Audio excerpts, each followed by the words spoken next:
Jonathan Stayer's back for a third time on the podcast. The third time's the charm, because we're going to talk about Jonathan's favorite topic today. So this is even better. Not that he didn't enjoy talking about the last topics that he talked to us about. Check out those episodes on the South Central Pennsylvania Genealogical Society, which he is the president of, and also Camp Security, which he is on the board of, if you want to catch up with all of Jonathan's episodes. But in this one, he's going to talk about his favorite topic, which is conscientious objection in the history of Pennsylvania, and in particular, the Civil War. Jonathan, welcome back to the podcast. I'm thrilled to have you back talking about this, because this is a topic I'm interested in too. Thank you, Denise. All right.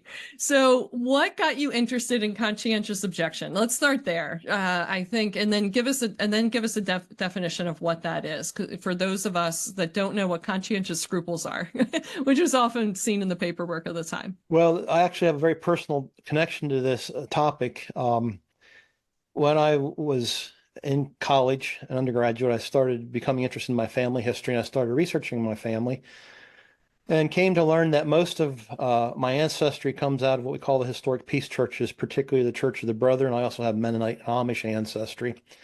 And when I started work at the State Archives, Pennsylvania State Archives in 1985, I discovered this file of Civil War conscientious objector depositions.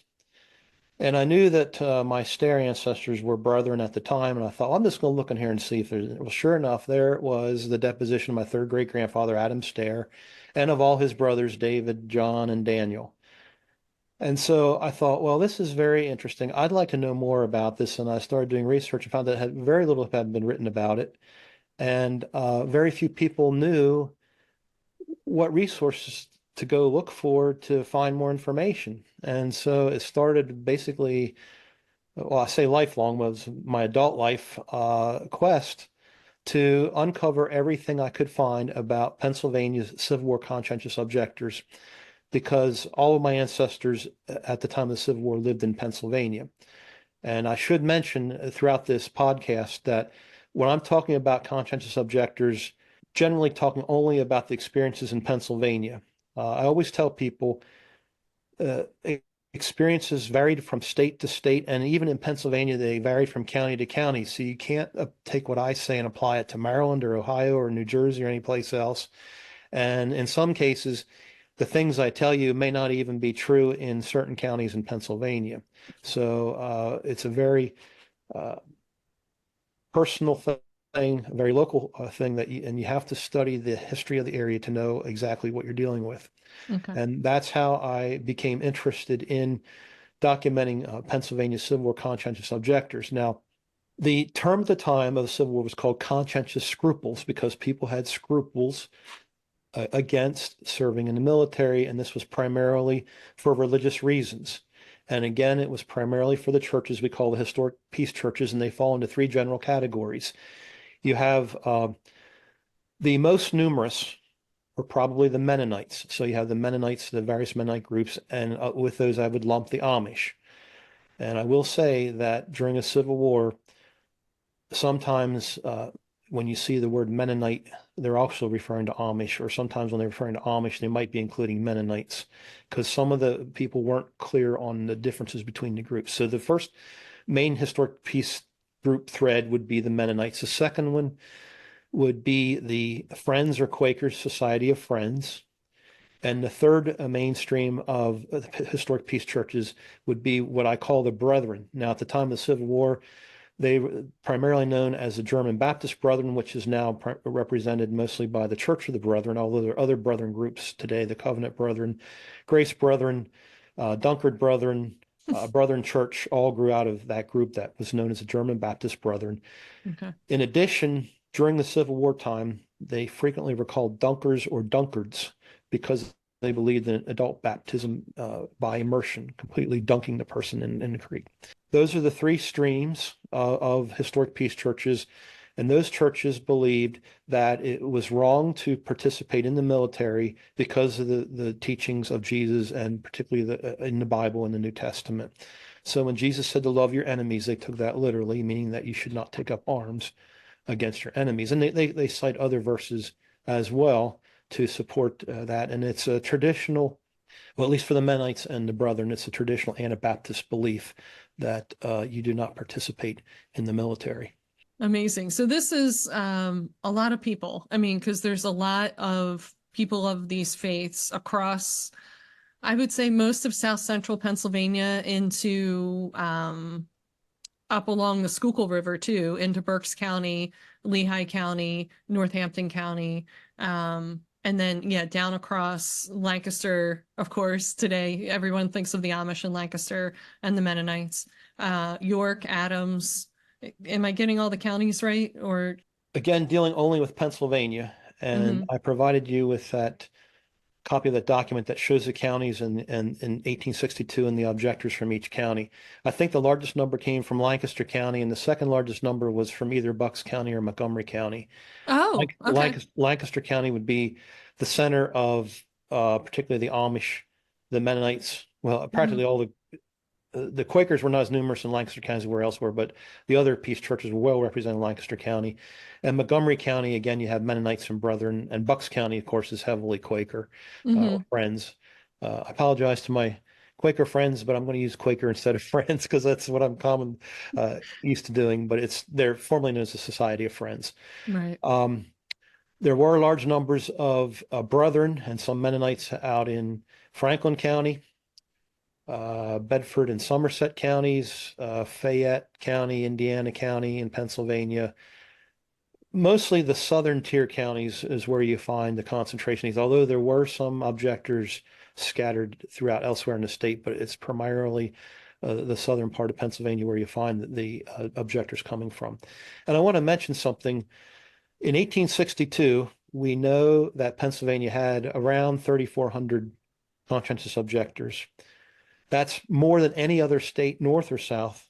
And I haven't researched, I don't have the documentation for this, but I tell people it's probably more than all the states, north and south together combined, because the other states did not have as many conscientious objectors as Pennsylvania did. And a lot of these churches had their centers, had their population centers and their administrative centers in Pennsylvania. Now, there were numbers down, if you go down the Shenandoah Valley, you have Brethren and Mennonites down there. And I think what their neighborhood of 300 to 400 maybe conscientious objectors in the Shenandoah Valley and Virginia area. And you had some in Ohio and going further west. But of course, the concentration of these groups was in Pennsylvania at the time. Okay. All right. Thank you for clarifying that. So, people listening, listen closely to your counties. Yes. And where, and because I know knowing the religion of your ancestors can sometimes be tricky to figure out if it wasn't handed down to you or, through your family. So you knew you had men of military age, during the Civil War who did not serve, and you knew they didn't serve, and you suspected that they were conscientious objectors, and then you looked for the proof in the 1862 depositions. Well, actually, I didn't suspect they were. Oh, you knew. No, I didn't know. I okay. knew. I wasn't sure what any of them had done, and I just knew that because they were Brethren, they probably did not serve. And then when I found the documentation that they did not serve, that verified that. So, okay. Yeah. Okay. So you were this was all completely new to you at the time. And just like many people listening, this is going to be completely new. So give us the timeline then of 1862. In 1862, the federal government says to the states, you need to send us more men and puts the states in charge of doing a draft, essentially, or, would you call it a draft, or is it more like a survey? Well, the way the legislation read is they were supposed to the states were supposed to provide men from their militia systems, and each state was given a quota. If they could not meet their quota, they were then authorized to conduct a draft. Okay. And the exact way that worked out escapes me at the moment. However, the draft in Pennsylvania, the enrollment occurred. So in other words, a listing of the names who would be eligible for the draft occurred in August, generally August or early September of 1862. And in Pennsylvania, the actual drafting of individuals occurred in October of 1862. Okay. There was confusion because the federal legislation said that the age for drafting would be 18 to 45. However, the militia laws in place in Pennsylvania at that time said militia service, the minimum age for militia service was 21. Right. So sometimes when you look at the records, and this is why I say it varies from county to county. In some counties, they actually listed the names of individuals who were as young as 18. Other counties, they started with 21. Or you'll see some places where they listed people who were 18, then they struck them off as being too young for the draft. And I'm sure there was confusion. Mm-hmm. Quite honestly, when I study the draft records, you wonder how the draft ever succeeded because there were so many questions, so many problems. Right. There was a very good book written called "We Need Men" by James Geary, and he points out some of the problems. Now, he primarily deals with the federal draft, but he points out some of the problems they had with implementing the draft and the misunderstandings that occurred over time. So, Yeah. Yeah. And the federal draft was in 1863. It that's was correct. it occurred almost the same time of year. The next summer is when that, well, I guess the legislation passed in March, but Right. then they started to actually send federal marshals out or Right. draft board people in April. Okay, so back to 1862. Yes. So when did people have the capability to file these objections to military service? Was it after the draft had started or was it before? Most people don't know this, but Pennsylvania's Constitution, which was in place at the time, was the Constitution of 1838, and there was an article in the Constitution that provided for the exemption of those having conscientious scruples upon payment of a commutation fee. And so when they established the procedures for the 1862 draft in Pennsylvania, eventually they provided that individuals could file what was called what we now call a deposition. It's basically a form saying that they were opposed to military service and they were claiming this section of the Constitution. Those generally were filed prior to the draft in October. So I think Adam Stairs was filed in September, I believe, around say September 16th. I'm not sure, somewhere around that time period. And I think most of the ones I've seen were filed before the draft actually occurred because they wanted to know that these men were not going to be eligible. That was a direct exemption from the draft, which was different, and we'll talk about this a little later on probably, but the federal draft laws had no direct exemption for objectors. Pennsylvania did. However, because the Constitution did not set the fee that was to be paid, that issue came before the state legislature. I think it started in January, certainly by February of 1863. They took up the question, how much should these men be paying to escape the draft? Right. Well, I think it was the House batted around, and the discussion in the House is very fascinating. One representative said, $1,000 is not enough for a man's life. And other representatives from counties that were heavily populated by Peace Church people said, well, there's no use we charge them anything because they're not going to serve anyways. Right. And eventually they settled on the same fee that the federal government was going to use, and that was $300. Then it went to the state Senate. The state Senate was kicking it around, and they never did do anything with it. And eventually it became a moot point because, as you mentioned, in March of 1863, then the federal government took over drafting, and it was no longer questioned. So essentially, the objectors got off without paying anything just because they filed those depositions in the fall of 1862. Okay. And did they have to provide any proof or evidence that they had these conscientious scruples? I mean, did they need an affidavit or, a note from their minister or anything? Not that I've been able to find. I think they pretty much took the person at their word. Okay. And at Elizabethtown College, in their archives, there's a very interesting letter from a brethren leader to a lawyer, and he's saying, well, the question came up, if a person is not a member of a peace church, could he still claim having conscientious scruples? And the attorney said, well, as far as I read the Constitution, it doesn't say you have to be a member of any church to claim that. Right. And so it's quite possible that there were men who had no religious affiliation who claimed conscientious objector status in 1862. Now, all the research I've done has pretty much put them all within the historic peace churches. I did a study of the objectors in Bedford County, Pennsylvania, and they all came from either Brethren or Quaker backgrounds. All right. So that's good to know, though. Don't assume that if a person filed one of these objections that meant they're a member of a church. That's only under 1862. I'll tell you a little different story in 1860 for the later drafts. So. Okay. Do you want to launch into that story now, or? Sure. Yeah. So in 1863, as you mentioned, March, the Congress passed what was known as the Conscription Act. And the Conscription Act had no provision for the direct exemption of conscientious objectors. There were two ways that they could escape service. One was to either pay a commutation fee or provide a substitute. Now, this was not seen favorably by most of the peace churches because they saw providing a substitute the same as sending somebody in your place. And the commutation fee was a little better accepted because they said, well, that's like rendering taxes unto Caesar. So you pay unto Caesar what is Caesar's, unto God what is God's.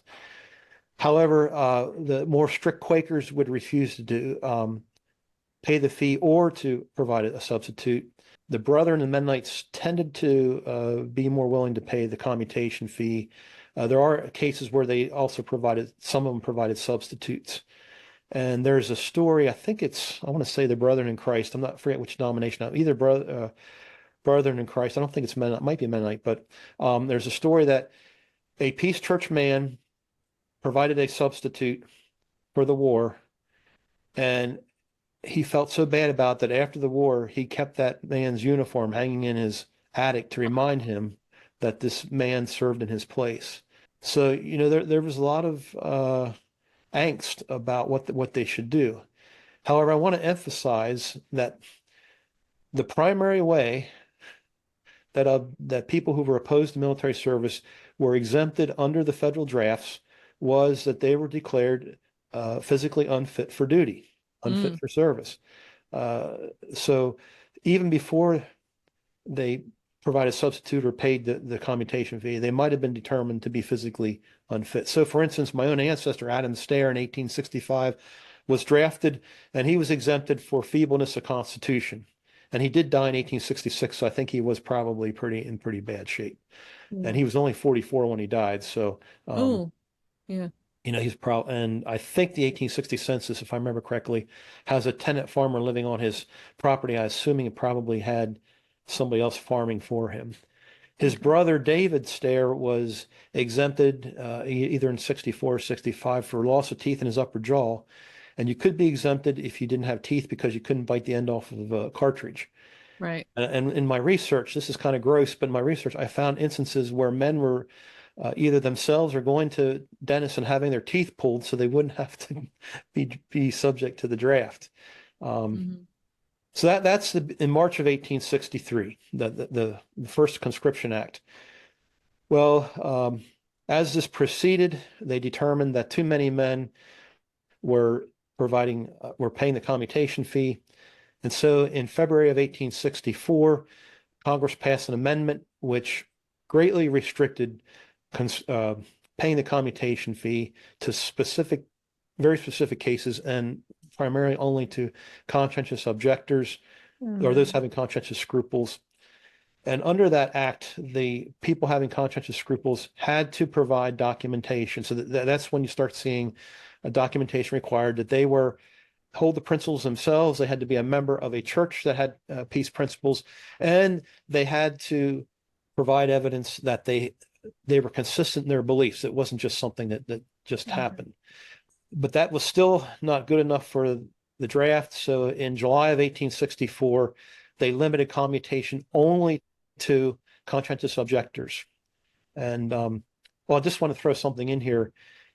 The February 1864 amendment often was called the Stevens Amendment because Thaddeus Stevens, who represented Lancaster County, and of course he's representing a lot of historic Peace Church people, Thaddeus Stevens was one of the primary movers to keep the commutation fee for those having conscientious scruples as part of the draft process. So after July of 1864, most men who paid the commutation fee had conscientious scruples. However, because of the way the draft process worked, there were still men who were paying the commutation fee who, for other reasons, that they're kind of finishing out their cases on. And I think I provided you with a picture of one of the registers that shows non-combatant. So if you see the word non-combatant in the draft registers, that's an indication that the person was paying the commutation fee because they were a conscientious objector. So this 1862 enrollment book, this is a state record then? Well, the Franklin County one has an interesting history. Oh, okay. Yes, each county was keeping its own enrollment books. So for instance, York County, those are the ones that the Genealogical Society is transcribing. Lancaster County History has LancasterHistory.org has the Lancaster County books. I think Bucks County Historic Society has their county books. The Franklin County books somehow ended up in private possession, and in the 1800s, some lady donated them to the National Archives. Oh. And so the Franklin County books are down at the National Archives. Okay. And I had them, and you can put this on your podcast. I paid to have the Franklin County books digitized for my own purposes. Right. And a year or two later, the National Archives took the images I paid for and put them on their website. So everybody has access to them now. So everybody, please thank me for doing that. Well, please clap. Although I'm just kidding, but I did provide copies of the digital images because the National Archives has no copyright restrictions. So I provided copies of those digital images to the Franklin County Historical Society. Oh, I think the Young Center over Elizabethtown College, Young Center for Anabaptist and Pietist Studies. So I was trying to make them more available because I don't think people in Franklin County knew about them. And this is a great resource. Yeah.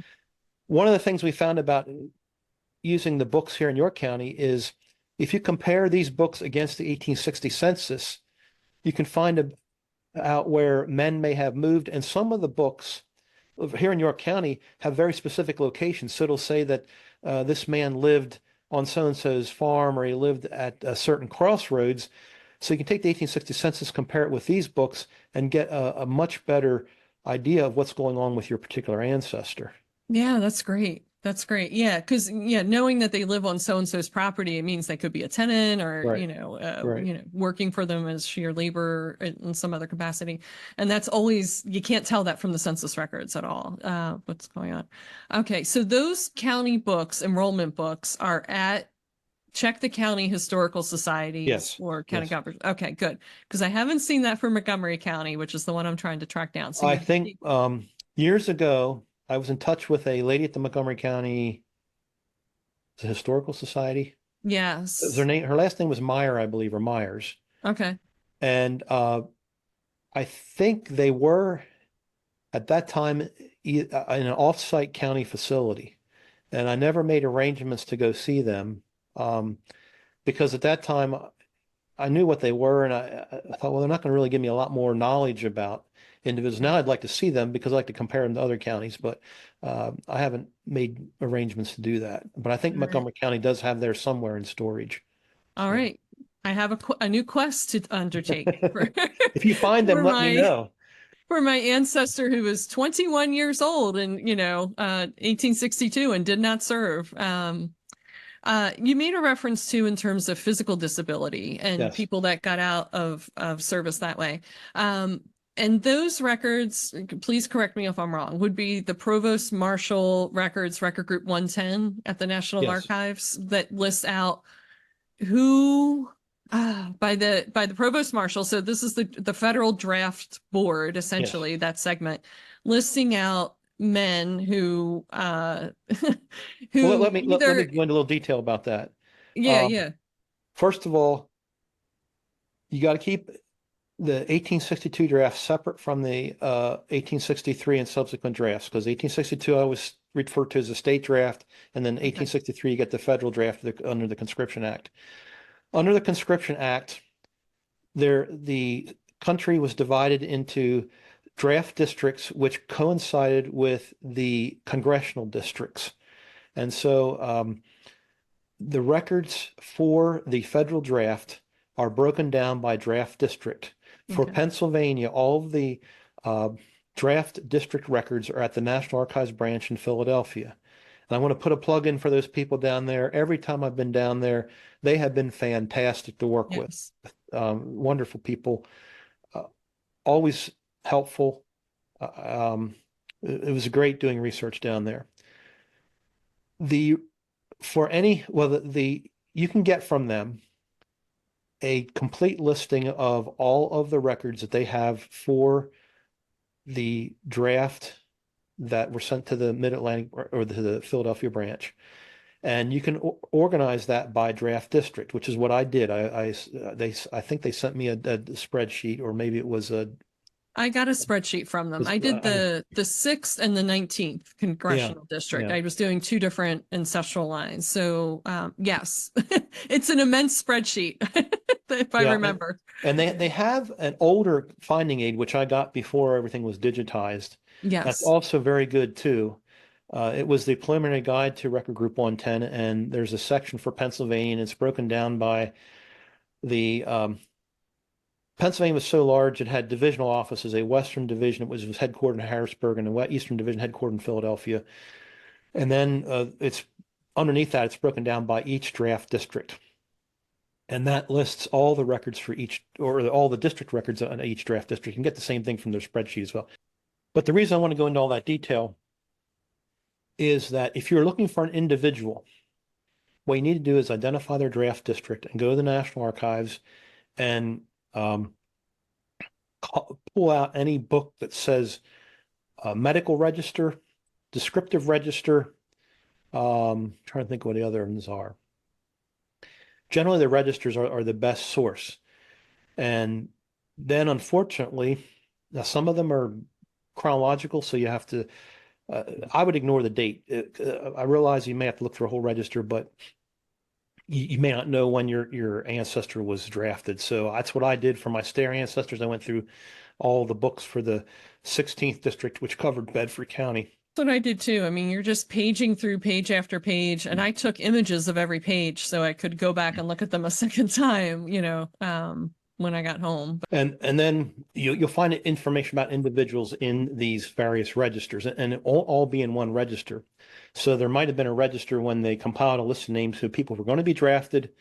There might be another register called a medical register when they're examining the people to see if they're physically fit. So I would advise you to look at every register for that draft district.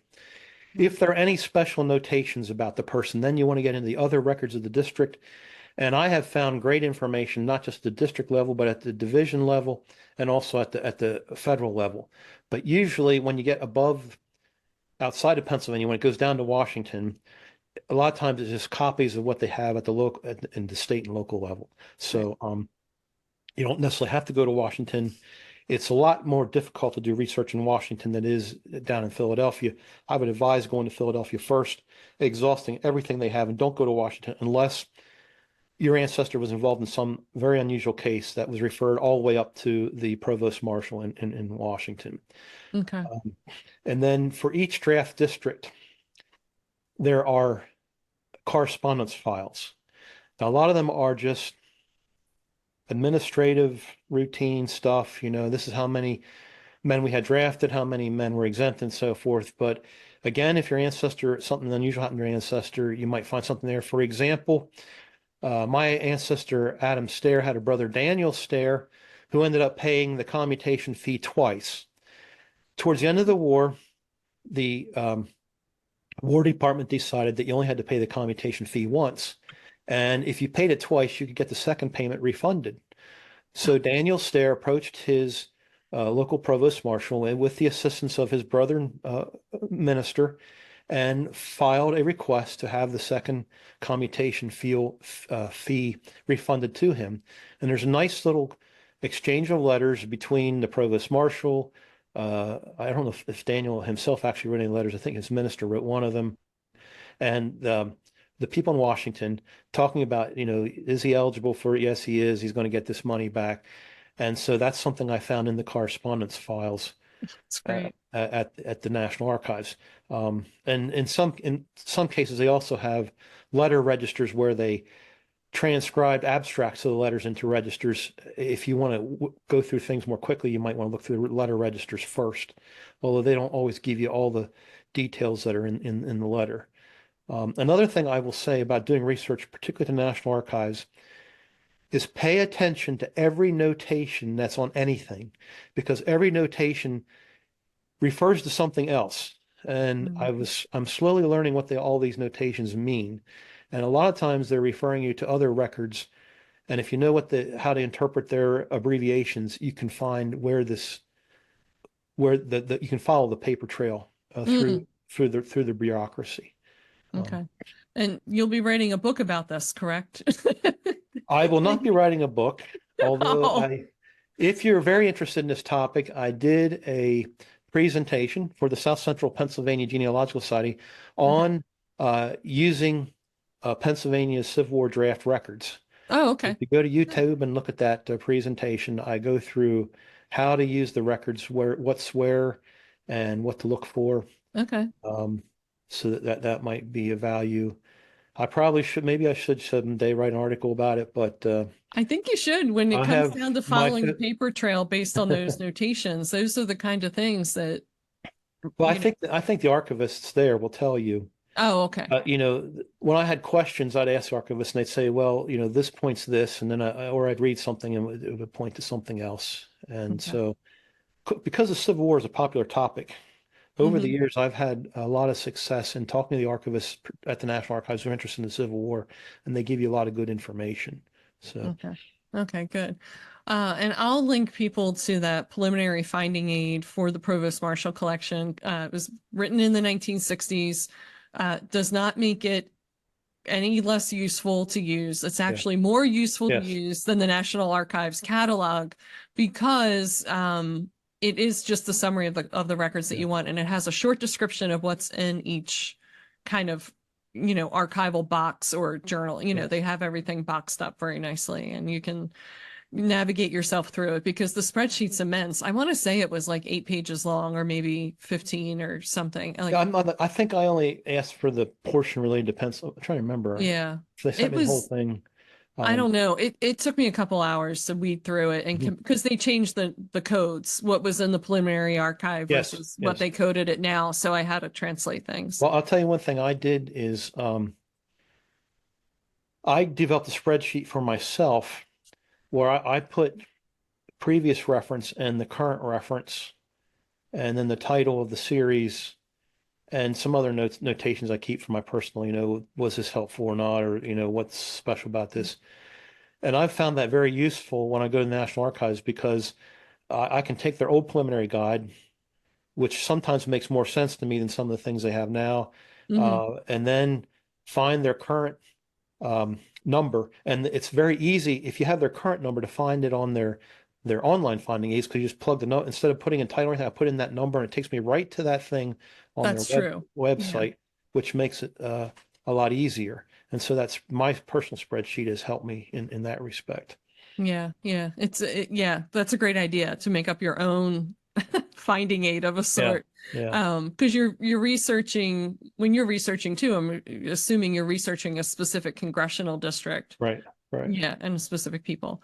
And so one note, and check me if I'm wrong, that when you mention the letters being sent amongst the federal government workers, we'll just call them federal government workers, those are indexed by the areas where they're sending them, and the departments and the workers themselves. You're not going to find an index with your ancestor's name on it within the letter, correct? If you're looking for one individual, probably the easiest place to start, unless you have a date, is to go to the letter register. Just go into the index of the letter register and find the name. Go to that entry, see what tells you about the letter, and then if you think the letter is going to be helpful, have the letter itself pulled.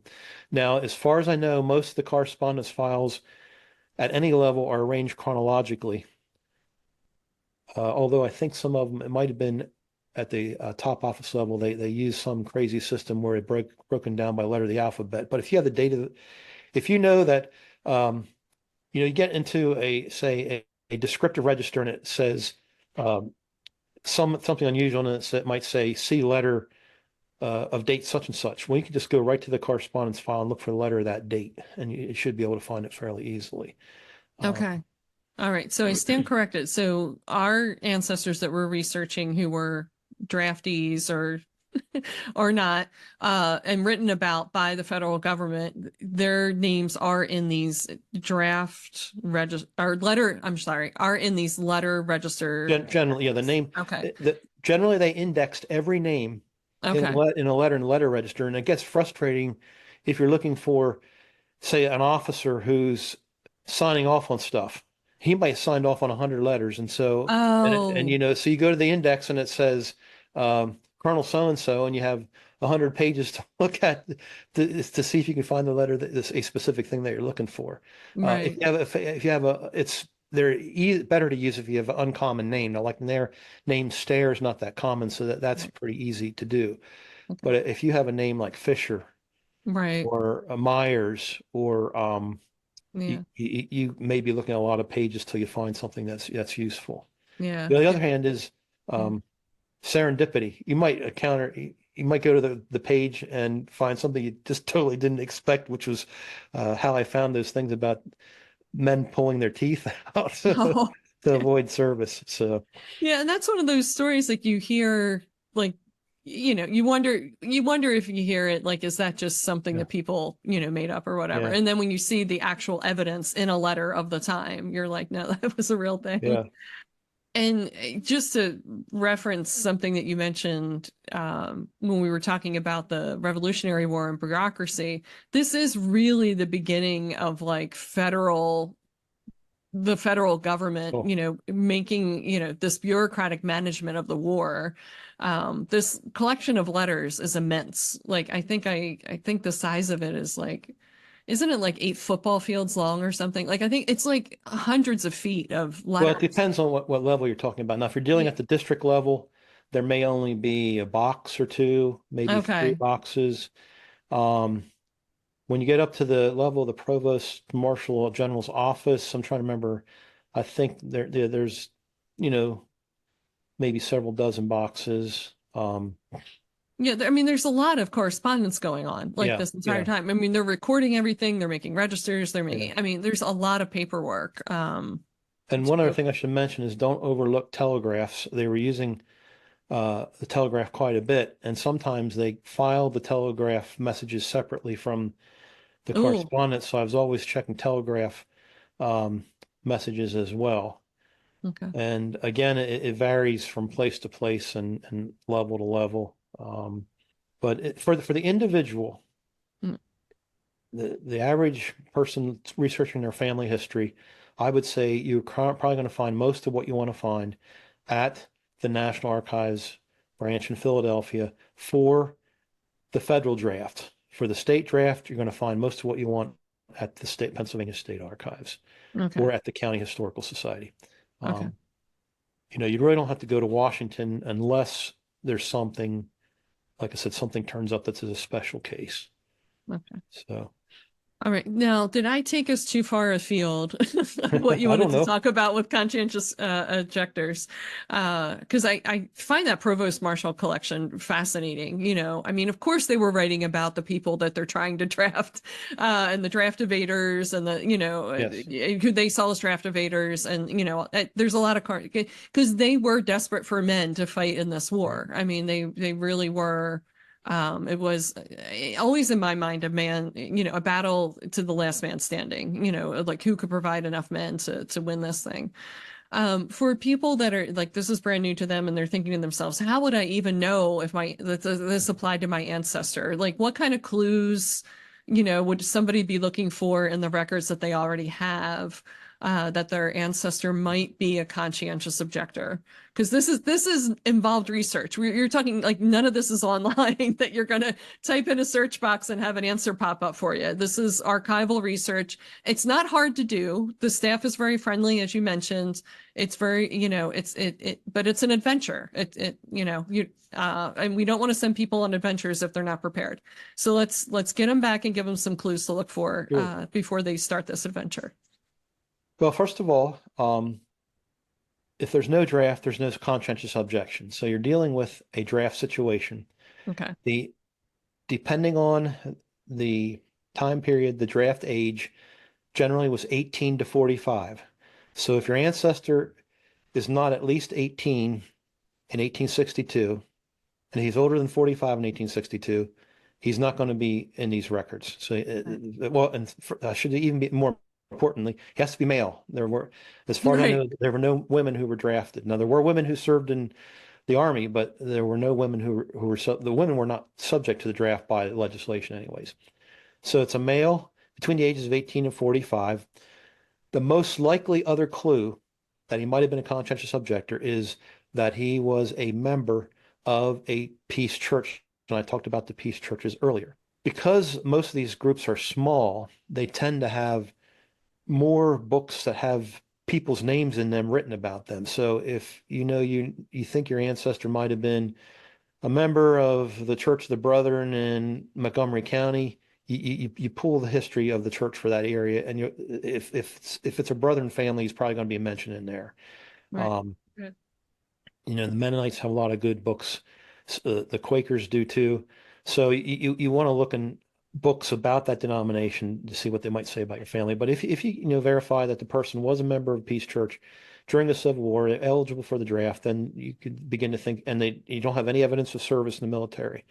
Now, I do want to mention is something that most people forget, particularly among the Brethren and the Mennonites. You did not become a church member until you were an adult. So you were baptized, and then you became a church member.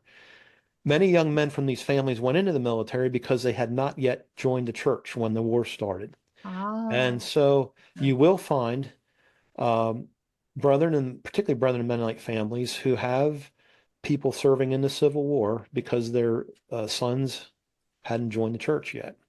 And the under the 1864 draft amendment, you had to be a member of a peace church. So you couldn't just say, I had peace principles. You had to be a member, and they had to provide an affidavit from that congregation saying, yeah, you're part of it. And I have copies. I don't think I sent a copy of that to you, but I have copies of some of those documents. Now, for the 1862 draft, we're very fortunate because the state adjutant general, or when the federal government took over the draft, I forget who did it, but I always say the state adjutant general's office did, prepared a register of all those names of men who filed depositions in 1862. That register was then turned over to the federal government, ended up in National Archives. And years ago, I was involved in a project with the Genealogical Society of Pennsylvania to transcribe the names from that register, put them into a database, and that database is now available free of charge on the website of the Genealogical Society of Pennsylvania. So if you want to see if your ancestor was an objector in 1862, you can just go to that database. That's a quick way to go and check to see if possibly the name shows up. However, there were men who were refused military service whose names do not appear in there, but it's certainly a good place to start.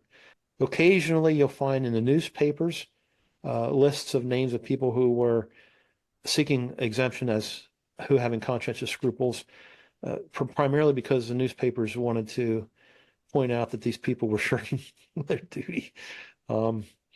So you might want to also, if you have, go somewhere where they have newspapers.com and do a search on your ancestor's name from 1860. Well, I would limit it from, say, August of 1862 to April of 1865. Then you won't get so many hits, and you can see if your ancestor's name showed up. Interestingly enough, Adam Stayer's name shows up in the Bedford County paper as being subject to the draft in 1865. Now, it doesn't list him as a conscientious objector, but it does show him as among the men liable for the draft at that time. I've had a lot of fun with newspapers because most newspapers had a very political point of view, and you can you can get some pretty interesting comments about both for and against the draft and what they thought of people escaping it, and they called conscientious objectors all kinds of names, and there's a lot of accusations in Bedford County, for instance, that shirkers and skulkers and slackers were using supposedly conscientious scruples as a means of escaping the draft. But, that might have just been their democratic point of view, because that was a Democratic paper that was saying that. I don't know. You're probably going to cut me off soon.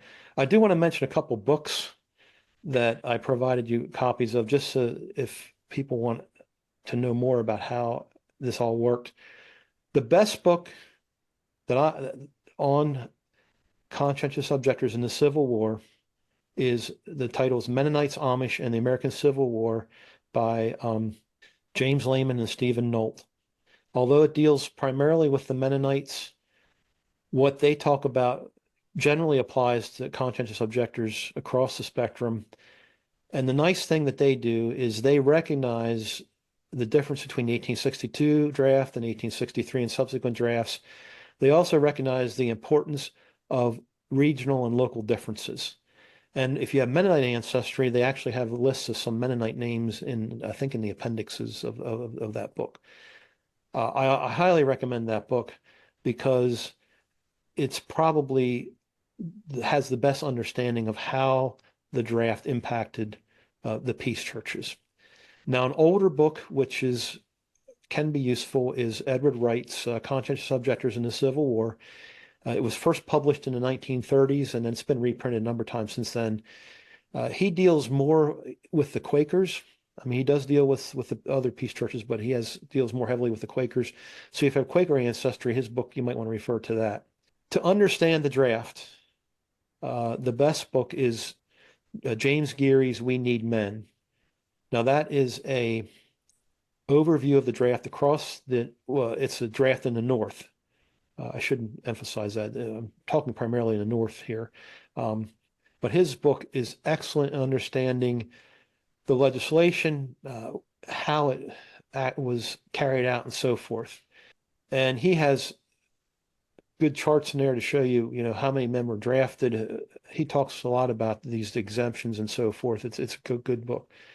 However, a better book for understanding how the draft actually worked. If you want to know what it was a provost marshal, what was the role of the Board of Enrollment, what was substitution, what was commutation, the best book that I've found on that subject is 1 Million Men by Eugene Murdoch. Now, Murdoch wrote several books on the Civil War draft, but 1 Million Men is a good book to if you want to understand the role of the various, we're talking about the bureaucracy, the role of various pieces of the bureaucracy. And he uses a lot of Pennsylvania examples in his book, so it's good for people who have Pennsylvania ancestry. And I found that very useful in trying to understand how the draft actually works. So, what was a draft wheel, and how did they use that? And he talks about things like that. So those are what I consider the top 4 books that people should consult. If you're going to do research at the National Archives, another good source is the author is William Itter. It's a doctoral dissertation. It's conscription. I think it's either Civil War conscription in Pennsylvania or conscription in Pennsylvania during the Civil War, something like that. I should have sent you a copy of that. But he wrote his dissertation, I think, in the 1940s, so it is sort of outdated. But the nice thing I like about it is he cites heavily the records of the National Archives.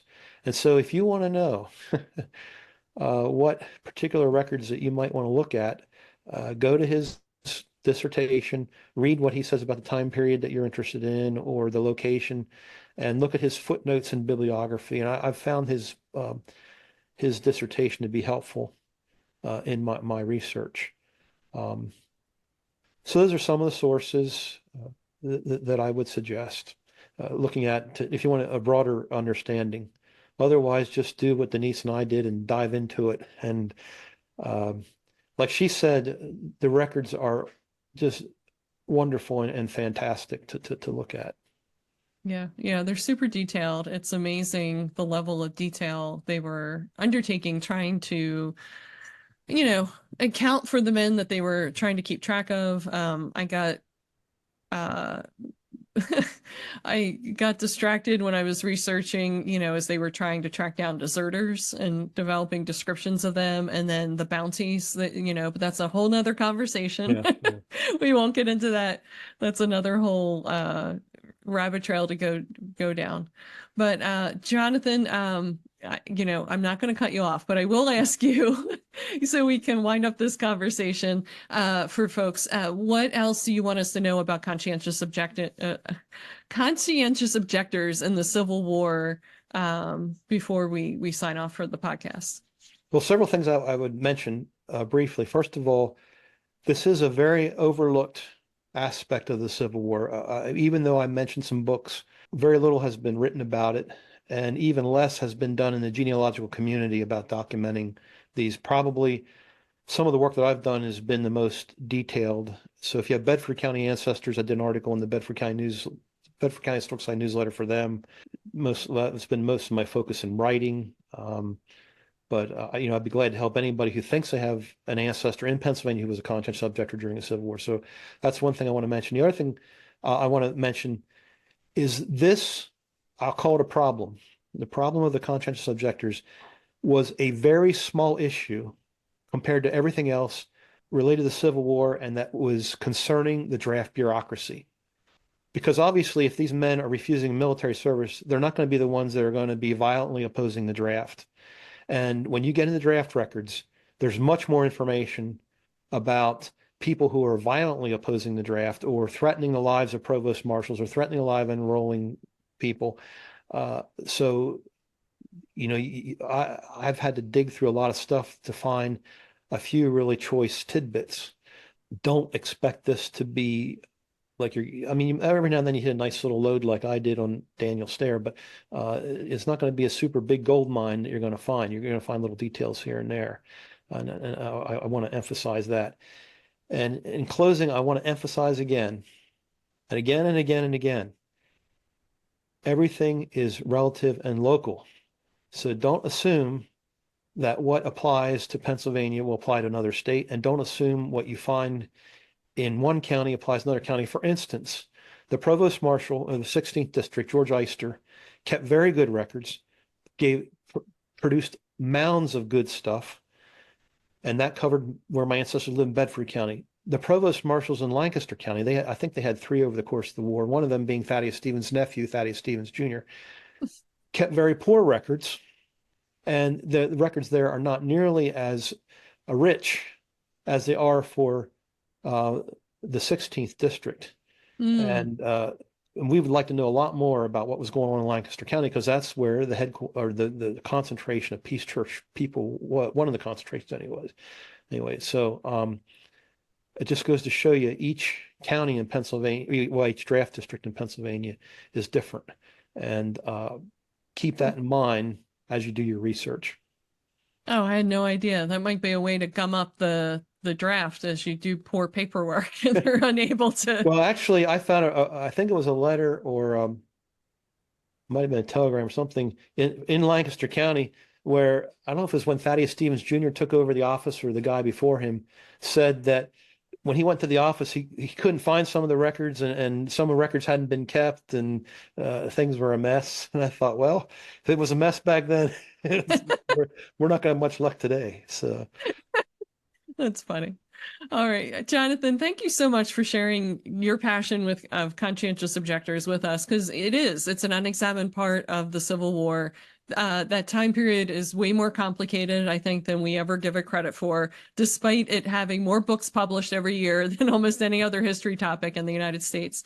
This topic of men and their attitudes towards fighting, the choice to fight, or to participate in everything, really isn't covered a whole lot. And I know as genealogists, it's something we're really interested in, because we want to know our ancestors as people, not just names and dates. So thank you for giving us a window into that. I really, really appreciate it.